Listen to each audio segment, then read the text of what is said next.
Hello, कैसे हैं आप सभी। उम्मीद है कि बहुत अच्छे होंगे आप लोग और आप बहुत अच्छे तरीके से आप अपने घर पे बैठ के या कहीं भी किसी माध्यम से बहुत अच्छी तैयारी कर रहे होंगे और आप बहुत जल्द कामयाब हो जाएं, इसकी मैं भी कामना करता हूं। साथ ही साथ सबसे पहले मैं आपको इस अपने यूट्यूब चैनल पवन भैया 17 पे आप सभी का स्वागत करता हूं। आज के इस वीडियोज में हम लोग जो पढ़ेंगे वो भारत शासन अधिनियम 1892 पढ़ेंगे। जी बिल्कुल सही सुना आपने कि आज के इस वीडियो में हम लोग भारत शासन अधिनियम 1892 पढ़ने वाले हैं। इससे पहले मैं आपको जानकारी दे दूं कि यदि आप मेरे इस चैनल पर नए हैं और आपने अभी तक मेरे पिछले क्लास की वीडियोस को नहीं देखा है तो एक बार जरूर मेरे इस वीडियो चैनल के प्लेलिस्ट में जाएं और वहां पर जाकर के जिस भी टॉपिक से संबंधित आपको वीडियोस देखना है, खासकर के भारतीय संविधान निर्माण से संबंधित जो ऐतिहासिक चरण है, अगर उसमें से कोई भी वीडियोस आपको देखना है जैसे 1600, 1726, 1773, 1781, 1784, 1786, 1793, 1813, 1833, 1853, 1858, 1861, 1873, 76, उसके बाद 1892, यानी इतने सारे वीडियोस को आपको देखना है तो आप हमारे इस चैनल को विजिट कर सकते हैं, प्लेलिस्ट में जा सकते हैं। तो चलिए हम लोग देर नहीं करते हैं और शुरू करते हैं भारत शासन अधिनियम 1892 के बारे में।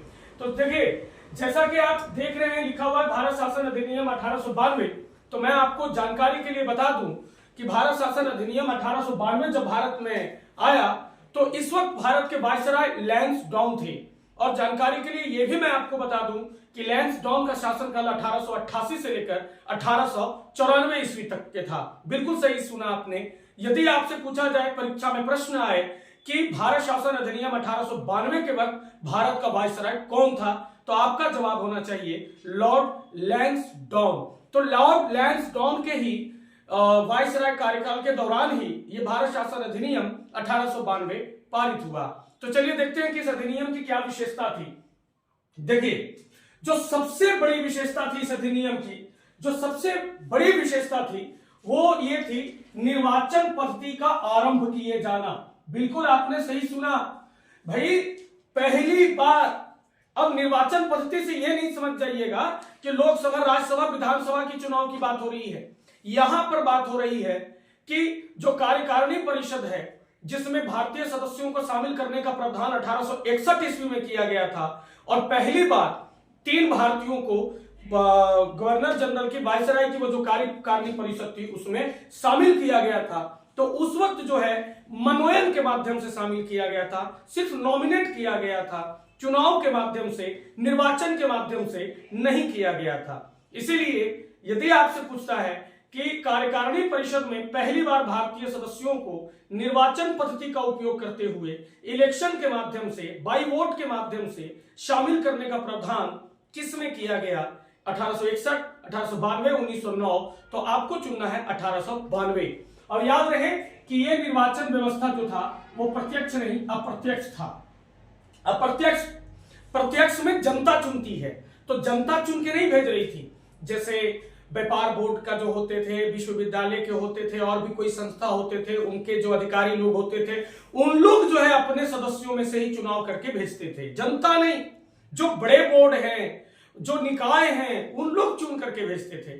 तो जब जनता चुन के भेजे तो प्रत्यक्ष निर्वाचन और जनता ना चुने तो अप्रत्यक्ष निर्वाचन। जैसे एक छोटा सा उदाहरण मैं आपको पेश करता हूं कि अभी विधानसभा की चुनाव होती है, एमएलए का जब हम लोग चुनाव करते हैं तो जनता चुनती है, तो वो प्रत्यक्ष होगा।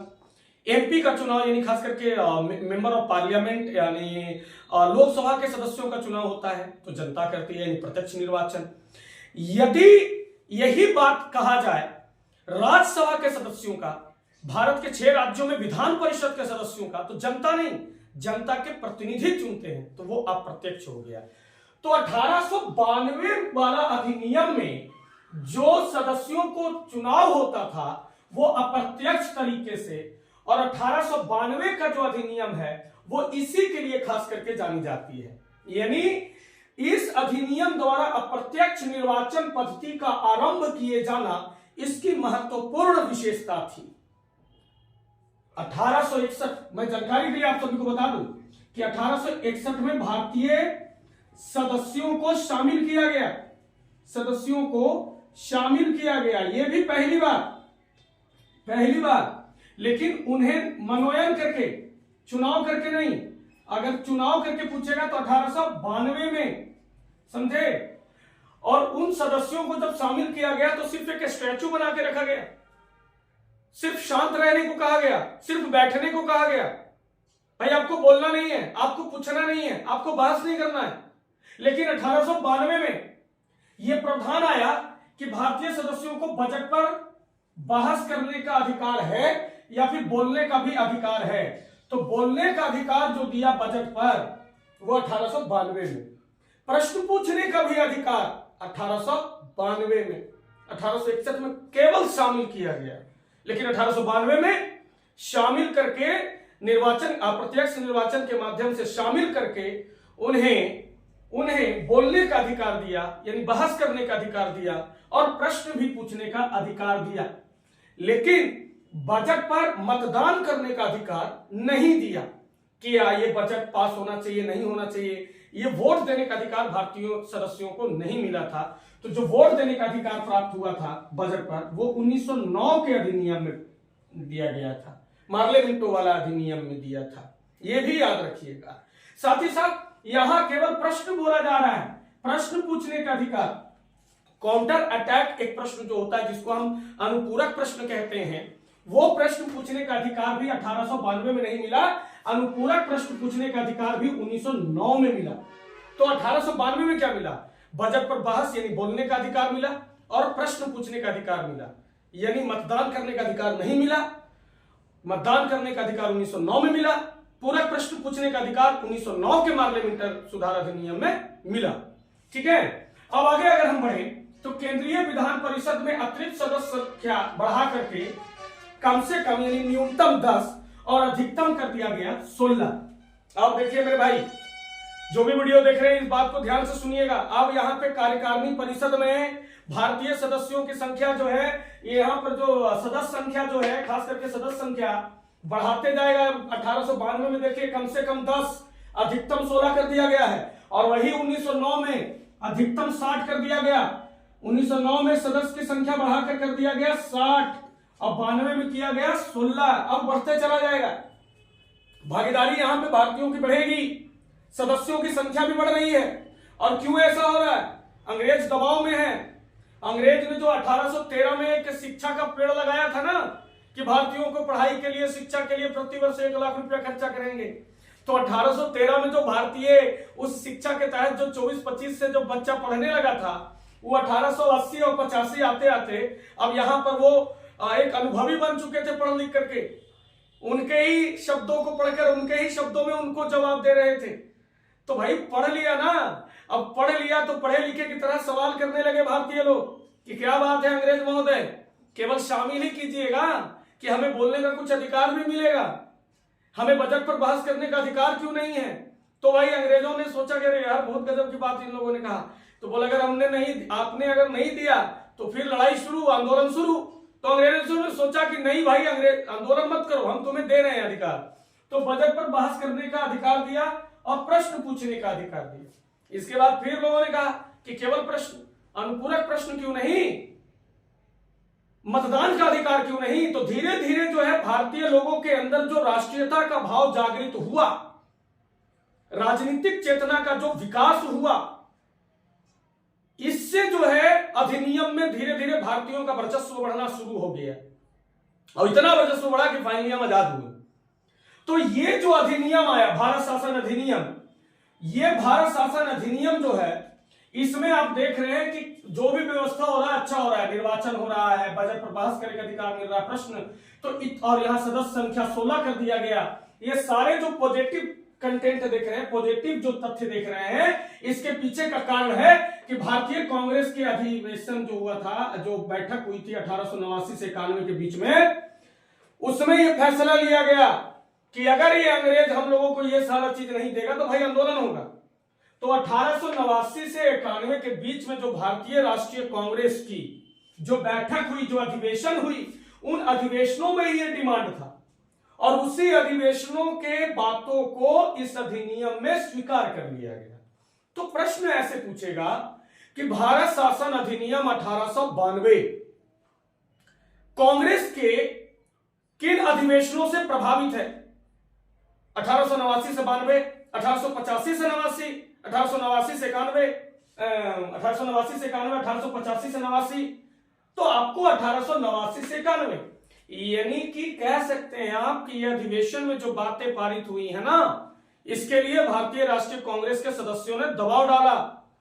पहले उन्होंने तैयार किया कि हमें ये हमारी ये मांगे हैं पूर्ति कर दो, तो ये मांगे 1889 से 91 के बीच में जो अधिवेशन हुआ उसमें थी, और उन्हीं बातों को फिर मान लिया। तो क्या क्या माना? अप्रत्यक्ष निर्वाचन, बजट पर बहस और बोलने का अधिकार, वोट का अधिकार नहीं, वोट का अधिकार 1909 में, प्रश्न पूछने का अधिकार लेकिन अनुपूरक नहीं, ये 1909 में, सदस्य की संख्या न्यूनतम 10 अधिकतम 16, और 1909 में 60। भाई मैं 1909 भी क्लियर कर रहा हूं, और जो पहली बार इस वीडियो को देख रहे हैं मैं उनको बता दूं, जो तैयारी करते हैं बच्चे, मैं आपको ये जानकारी दे दूं कि मैंने जो भी ऐतिहासिक चरण बताया है और जो भी मैं बताने का प्रयास करता हूं उनको मैं चाहता हूं कि कंटेंटों में बांध दूं कि 1861 में जो हुआ इसका 92 में ये हुआ, या 1773 में जो हुआ इसको फलाने जगह पर घटाया गया या बढ़ाया गया या जोड़ा गया, ताकि एक वीडियोस में आपको कंटेंट बना रहे, माइंड मेंटेन रहे और रटने की जरूरत नहीं पड़े, ऐसे ही सुन के याद हो जाए कि अच्छा प्रश्न वाला यहां और अनुपूरक कहेगा तो 1909 में, अच्छा पहली बार भारतीयों को 1861 में शामिल किया गया, लेकिन बोलने का अधिकार नहीं था, वहां पर बोलने का अधिकार 1892 में मिला, अभी भी वोट के मामले में हम वंचित हैं, ये मिला 1909 में, ताकि कंटेंट बना रहे, माइंड मेंटेन रहे। तो ये मेरी प्रयास रहती है। और अगर आपको ये वीडियोस बहुत अच्छा लगता है तो आप अगर मेरे वीडियो से नोट्स बनाते हैं तो मैं आपको कह दूं कि जब मैं थोड़ा इधर उधर होता हूं ना, तो उस दरमियान में जब बोर्ड क्लीन होता है, नहीं नजर रहता हूं, तो आप लिख सकते हैं। और जो मैं दे रहा हूं आपको इस वीडियोस में, या जो भी आप इधर उधर किताब में नहीं भी जाएंगे तो बहुत अच्छा रहेगा। आप एक ही वीडियो से ये कंसेप्ट जो 1892 का वो क्लियर हो जाता है। तो आपको अच्छे अच्छे मैं देने का प्रयास करता हूं। बाय द वे कैसा रहता है वो कमेंट में जरूर आप लोग लिखा करें। और एक बार फिर से हम लोग इसको पढ़ लेते हैं। भारत शासन अधिनियम 1892 के बाद भारत का वायसराय लैंसडॉन, कार्यकाल 1888 से 94। इसकी विशेषता क्या थी? अप्रत्यक्ष निर्वाचन पद्धति की शुरुआत हुई, भारतीयों को बजट पर बहस करने का अधिकार मिला लेकिन वोट देने का अधिकार नहीं मिला, प्रश्न पूछने का अधिकार मिला लेकिन अनुपूरक प्रश्न पूछने का अधिकार नहीं मिला, वो सब 1909 में। और इसकी सदस्य संख्या न्यूनतम 10 और अधिकतम 16 किया गया। ये प्रभावित किससे है? तो भारतीय कांग्रेस का 1889 से 91 के बीच के जो अधिवेशन हुआ उससे। तो ये आज के हमारे इस वीडियो में महत्वपूर्ण रहा। तो आपको यदि वास्तविक में अच्छा लगता है और आप हमारे वीडियोस को अंत तक देखते हैं, शुरू से लेकर अंत तक, तो आप हमारे इस वीडियोस को जो है आप अपने दोस्तों के बीच में जो तैयारी करते हैं वहां भी भेजें, उनका भी फीडबैक हमें चाहिए। और आपको अच्छा लगता है तो एक बार जरूर कमेंट किया कीजिए, आपका कमेंट हमारे लिए मोटिवेशन का काम करता है। लाइक किया कीजिए, और पहली बार है तो सब्सक्राइब जरूर करें। आपका ये सब्सक्राइब, लाइक, कमेंट का हमें वेट रहता है, इंतजार रहता है, ताकि मैं अच्छे से अच्छे कंटेंट आप लोगों के बीच में दे सकूं। तो चलिए मिलते हैं आप सभी से अगले क्लास में, और पढ़ते रहिए, आगे बढ़ते रहिए। जय हिंद, जय भारत, जय बिहार।